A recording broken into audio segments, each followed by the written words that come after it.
Hi parents and carers. This video is about how to protect your kids from online predators. Now, it was just last week alone the BBC reported about a young girl who was groomed online by a 24-year-old boy who claimed that he was 16 years old.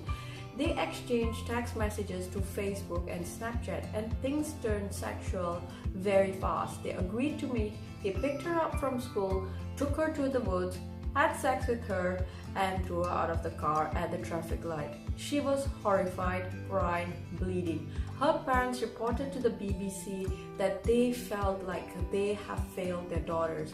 Now, stories like this is not uncommon. Last year alone, Childline reported that they have received 2,200 counseling sessions for young people with regards to online sexual abuse. NSPCC reported that young children can be groomed online as fast as under 45 minutes. Now, first up, we need to understand what is online grooming. Online grooming is the act of befriending your child or a young person online with the aim of building trust and building relationship with them, which later on they can use to threaten or blackmail them, and even more dangerously, to sexually exploit them. Now, before we go into how we can prepare your kids from online predators, we need to take a step back and try to understand how online grooming works. Now, I have collaborated with a former crimes against children investigator. In his years of going undercover, disguising as a young person online, as a young girl online, this is what has been found. First up, online predators can be found in all social media apps. It was just this week that there was a news that came out from NSPCC that 32% of online grooming have been found in Instagram, followed by Facebook and Snapchat. Now, predators go into extensive research to know the type of apps that would give them access to their children or teen type. So what I mean by this is that, see, for example, if a predator is interested in young males, you would see them in a gaming platform, for example, like Fortnite. They're very teen savvy and they're very tech savvy. Now, what I mean by teen savvy is that they understand the social need of a young person, such as affection, recognition, belonging. Now, especially if a young person is feeling emotional or feeling vulnerable, which can happen to anyone and very understandable. They are deceptive in the way that they look. They lie about their age, their location, and their gender. Now, there's also been evidence that a lot of them may not have been registered as sex offenders or even convicted for their online activities. Now, once a young person feels that they are in a relationship with this person that they have met online, that they are in love, this is when an online predator can start asking for inappropriate images and videos from your child. How can you prepare your child for online predators?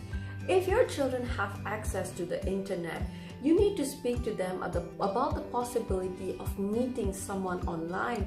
Let them know that there are always going to be people who are trying to get in touch with them, to get their personal information, to get their pictures, or to even meet up. Now, try to create a safe space, a safe environment in your home when something like this happens. Your child is not afraid to come and tell you about it.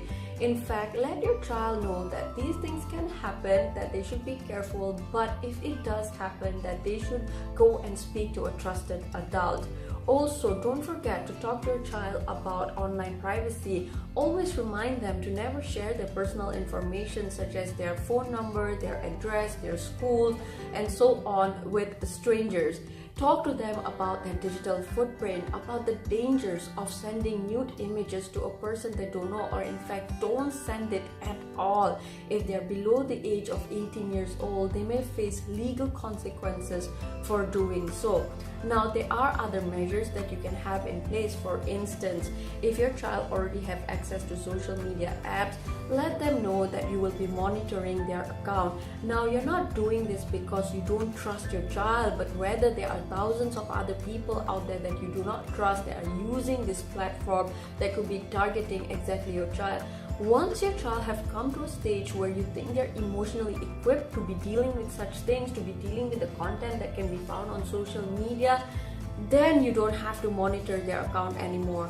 But if your child, especially the younger ones, the 13 years old one, they are new to social media, you need to monitor their account. Don't leave them alone on social media. Regularly ask your child what apps and what games that they use, and be sure to check the ratings on the apps and games and try to use it themselves. If your child is a gamer, talk to them about multiplayer game. Ask them if a stranger can approach them online, if anyone has ever even approached them online. Make an agreement with your child that they can only speak to people that they trust and they know in real life.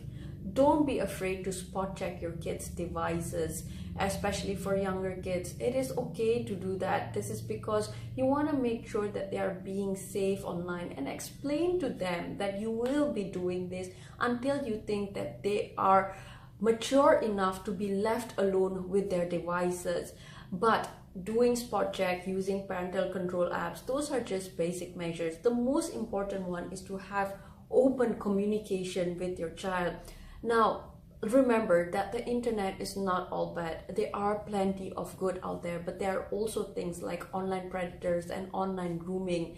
The main thing you want to remember is not to instill fear into your child, but rather arm them with the right information. So when something like this happens, they know who to talk to and they know that they can walk away from it.